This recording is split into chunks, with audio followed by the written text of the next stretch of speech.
Thank you so much. And I'm going to say the good evening here in Israel, good afternoon, morning, wherever you are.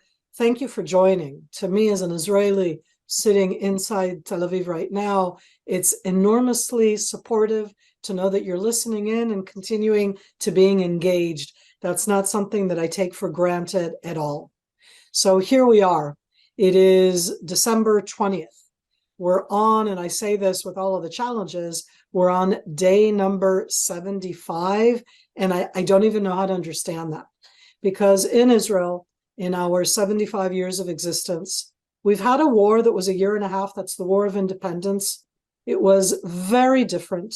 But since then, in the wars that the state of Israel has engaged as a sovereign state, mainly against other countries, other states, if it was Egypt or Jordan or Syria, or for that matter, Lebanon.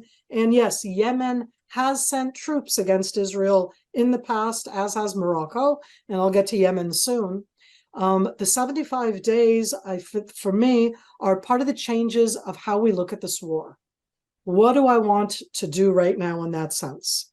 I want to be able, as much as possible, to give you an idea of what we're looking towards, as opposed to giving you a history of the last 75 days. Hamas started a war. I want to be clear. They started a war on purpose. They did not do a terror attack. They certainly did not do a suicide terror attack. They planned for a very long time a combined attack that had different stages and were in a stage where they thought that they would be doing way better. In what way do I mean? After the scorched ground, the horrific events of October 7th, they did not do that as a suicide squad. And I use these words not lightly. They did this as a combined attack to enter into Israel's northwest Negev, into those many communities that you all support, to murder, to kill, to torture, and to take mass hostages. When they did so, they view the hostages, and my heart goes out. I'm going to be very specific in that way, because Hamas views them as a bargaining chip. Hamas uses them in a variety of ways. Hamas, in that sense, sees the hostages as their Hamas defense. That is how they see themselves being defended against the Israeli Defense Forces, and in that sense, being used by the entire world. So where are we at this stage? Israel did not just respond to Hamas. We officially declared war. We have been at war from October 7th. And in that war, Israel put two different aims, and they're equal objectives. I need every hostage to come back, and I need to destroy Hamas. I need to destroy Hamas, and I need every hostage to come back. You all understand, because you are supporters and understanders and involved, that this is not an easy, simple task. Do we stop everything, bring back the hostages, and then Hamas is not destroyed? Do we stop everything, bring back the hostages, and then destroy Hamas? There's another side to that equation. It's called Hamas. Hamas, until now, see the hostages as a bargaining chip. They've never given out any kind of information about the entire list. They do it in such a way to torture us. Can I use a different word? They do it in such a way to terrorize us. They are a genocidal terror organization. I don't believe them. I've lived my entire adult life looking at both terror organizations, states, countries. There's a whole complexity that goes into it. But I challenge us all right now, because the stage that Israel is in trying to both, and this is not easy, put that kind of pressure and continue to destroy those portions of Hamas that we can without hurting the hostages. And we all understand how complex this is. I don't like the word complex anymore, but how heartbreaking it is. And we all want the hostages to be back right now, and we all want the state of Israel to continue to exist. Both those who have hostages who are there, who want everything to stop, and I understand that, and those of us who right now want both to happen, and none of it is going to be pretty. Where does that put us right now? Over the last few days, there's been more dialogue, about the idea that there will be an additional, what the term is humanitarian pause. The entire world will call it a ceasefire. Israel will call it a humanitarian pause. Why does it matter? Because in this sense, just like the humanitarian pause of the last time that brought out 100 hostages, which is not enough, but we are dealing with the terror organization called Hamas. This isn't about you get to do everything the way you want. And the only reason then they let out 100 people is because of that combined impact of both their feeling, the military crunch. They are, in their own way, in defense, but they brought the hostages to be their ultimate defense. And that makes it such a complicated situation. So when I look around right now, the developments that have happened since, as I look into the future, is that I do expect there to be an additional pause. Pause, not ceasefire. Pause. In that pause, I will look and see hostages come home. There will be hostages that will come home in such a pause. But can I promise me, Israel, me, Miri, that all of them will come back? The other side is called Hamas, the genocidal terror organization. The other side listens to me, Miri, and to all Israelis saying, we're out to destroy Hamas. They want to use the hostages as their defense. Are there other ways about it? I think that Israel is exploring every way possible. There's never going to be a way that all of us are going to be happy about. If we stop everything, bring them all back, we don't really know who they're going to bring back. When we bring them back, we don't know how that's going to happen. I give it because I feel that we all build up expectations and hopes, and this is a heartbreaking, harsh war. The war is not contained just to the Gaza Strip. Over the last, here we are, week number 11, day number 75, inconceivable inside Israeli ideas. There has been a consistent war up north. Don't call it anything else. Call it a war of attrition. Don't, and again, for people who are involved in Jewish National Fund, and we're so involved in the reconstruction of the communities themselves, of the physical aspects of the Northern Negev, oh my God, they need that.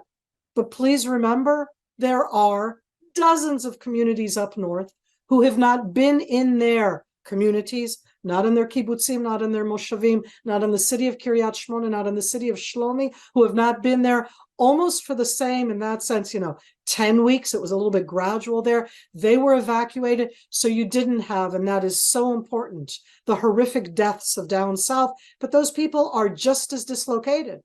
They moved away.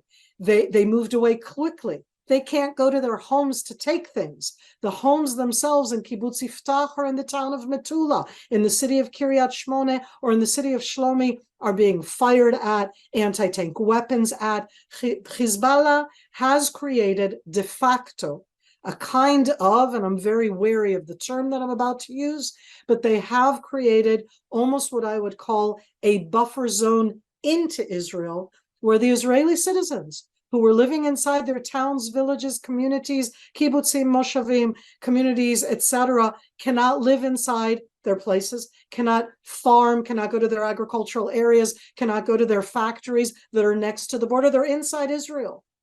In its own way, similar yet so not similar to down south. The Israeli chief of staff visited up north today. When he spoke up north just in the last few hours, the Israeli chief of staff said, we can't go back to the situation up north as what we had before. And I'm giving you a glimpse into the future.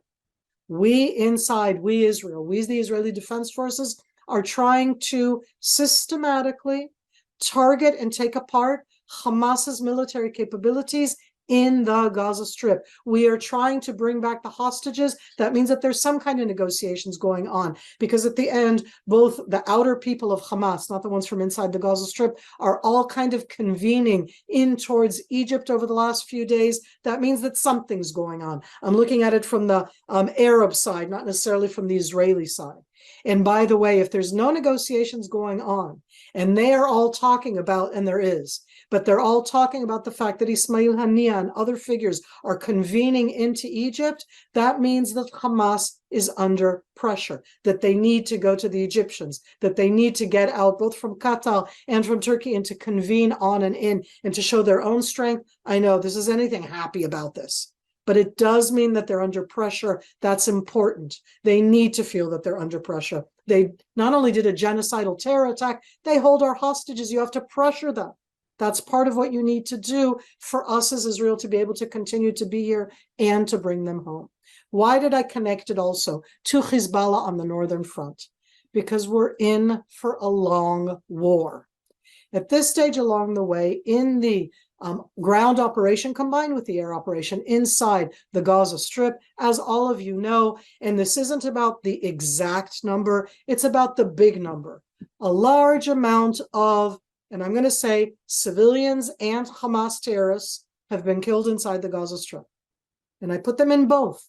There are civilians there. They may be supporters of Hamas or not, but they're civilians. They're not necessarily the active fighters.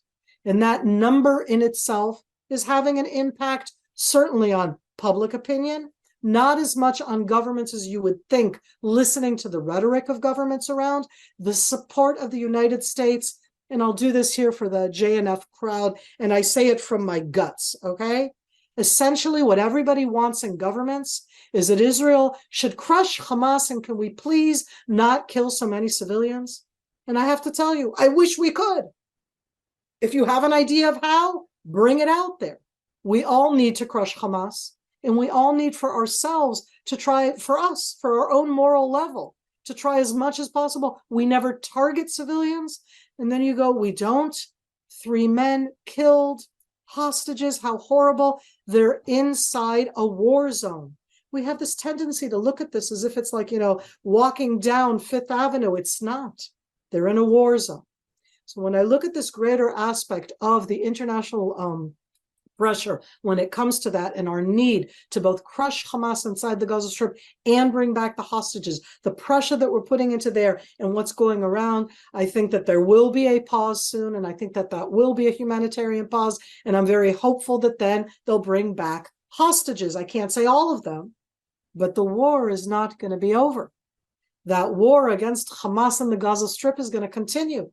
It may not be at the high intensity that it is right now. It'll be low intensity. Should I give you the examples of what low intensity means? Low intensity is that we're in the Gaza Strip, in all of the areas that we've already kind of taken and slowly destroying that Hamas infrastructure. And then from those areas, we continue to act, but slowly, systematically, not full power as we've been doing now in the Gaza Strip, but more similar to some of the military operations that are taking place under this war inside Judea and Samaria, into the city of Jenin, into the city of Tulkarem, into different areas. It's going to go on. I need you to understand that. I need us to breathe in deep. Now breathe in deeper. Did you hear what I said before about the chief of staff? There is an issue that needs to be addressed. So I'll say what I said again about if you have an idea of how we can crush Hamas and not kill civilians, bring it out. Now's the time. It was 2 months ago. I say this every time, and I don't mean it cynically. I don't know of a different way to do it. I don't know of anybody who knows of a different way to do it without letting Hamas win. Do you have an idea of how you make Hezbollah, who has 10 times the capabilities, 10 times the manpower, 10 times the amount of rockets? That's like 15,000 rockets that Hamas has, 150,000 that Hezbollah has. Inside the country called Lebanon, how you make them move the ground force that they built, that has been training for years to do the kind of attack that the Hamas ground force did on October 7th? Would you want to move back up north before you know that they're nowhere near the border? Who do you trust to be the one that makes sure that they're really not near the border? That the people who live up there inside those communities are not suddenly next to the same kind of threat of what happened on October 7th. We're in for a long war, and I say that after 75 days of war, and I need to broaden it even a bit more. It's called me glasses, just make sure I still have a few more minutes, and I'm going to broaden it even more. Because when I say Hezbollah, I go to Iran. When I say Iran, because Hezbollah is both Lebanese, Arabic Shiites who live in Lebanon, and they established themselves inspired by the Iranian Revolution as Lebanese Arabic-speaking Shiites. They are also very much a proxy, a disciple of both the exporting of the Iranian Revolution itself, but they are by far, and I'm being cynical, but it's me who talks about these things, they are the Iranian success story. Look at what happens when you fund, when you train, when you arm. Look at how much strength they have. Look how Hezbollah inside Lebanon, as a local Lebanese enormous force, has at the end a type of deterrence with Israel. I said it already before, and I say it again, that Hezbollah to a certain degree has created in the last 7 weeks, 10 weeks, almost 11 weeks, a buffer zone into Israel. Again, you know these places: Manara Mizgav'am, Iftach Malkia, Avivim Kiryat Shmone, Metula. Can I keep on going down the list? People don't live there. That Hezbollah created into Israel. And I said behind Hezbollah, Iran, and Iran does not want Hezbollah to use that full force that they have equipped them with. They don't want to, because that enormous Hezbollah capability is to make sure that if anybody thinks that they're going to go after Iran, a nuclear Iran, any kind of capabilities of Iran, the response will be from Hezbollah in Lebanon. So what have the Iranians let out into the world? And in this case, I really feel that they let the genie out of the bottle, and I say it as if funny, and that's called the Houthis in Yemen. Who has not heard in the last few weeks of the Houthis in Yemen? The Houthis are Shiites, like the Hezbollah, like the Iranian revolutionary regime. The Houthis are Yemenite and speak Yemen, just like the Hezbollah are Lebanese and speak Arabic, and Iran, they speak Persian. I say that because they're not the same. But the Houthis have been trained, remember, armed, trained, inspired by the Iranian Revolution. And there's no question whatsoever that Iran said, okay, Houthis, get going, get things on there. And they started to attack. And it's never funny, but it's going to impact you in the United States. It's going to impact all of Europe. And the United States has put together a task force, which is a task force to take care against the Houthis who are in Yemen. Go look at a map after this briefing. The arena where the Houthis are, where Yemen is, has always been a geopolitical strategic place. For those who are Jews within the audience in this one, because I don't know if you're Jews or non-Jews, that's where the Queen of Sheba was kind of from, okay, to a certain degree. It's a rich land. It's a pivotal kind of place, and it's the main, I think that the number is like 15% of world shipping goes next to them. And they've been attacking the international shipping route. They say that it's everything that's coming to Israel. It's not. They say that it's because it's either Israeli owned, maybe soon they're going to say Jewish owned. We could talk about, it's not. They're attacking everything. And the international community, specifically under the United States, has reenacted a task force that already existed. The US, the British, the French, and slowly additional countries are actively now trying to both preempt against the Houthi attacks against the shipping. But what we don't talk about is how this is going to impact Egypt to our south. Egypt's income is from the Suez Canal. If the ships don't go through the Suez Canal, they don't pay Egypt. Guess what? Egypt doesn't have an income. That's our big neighbor to the south, 110 million people that border the Gaza Strip. I give you that because there is no local event here. Hamas is local and not local. Hamas, in that sense, hand in hand, both, as I said, Hamas called them out. Hezbollah is participating. Hezbollah goes to Iran. Iran goes down to Yemen. Yemen stops the shipping. It hits Egypt. Egypt is the back entrance into the Gaza Strip. So what am I looking at? I don't know how to give it dates, but to me, it's clear that the war is going to continue a long time. The high intensity will probably be for another few weeks, and then it's going to continue at low intensity, but it's going to be a war. It's not going to not be a war. And it's going to be both down south and this continuation with Hezbollah. And I don't know to tell you what will develop there, but the added aspect now is that what happens against the Houthis in Yemen is something that is going to also impact us all.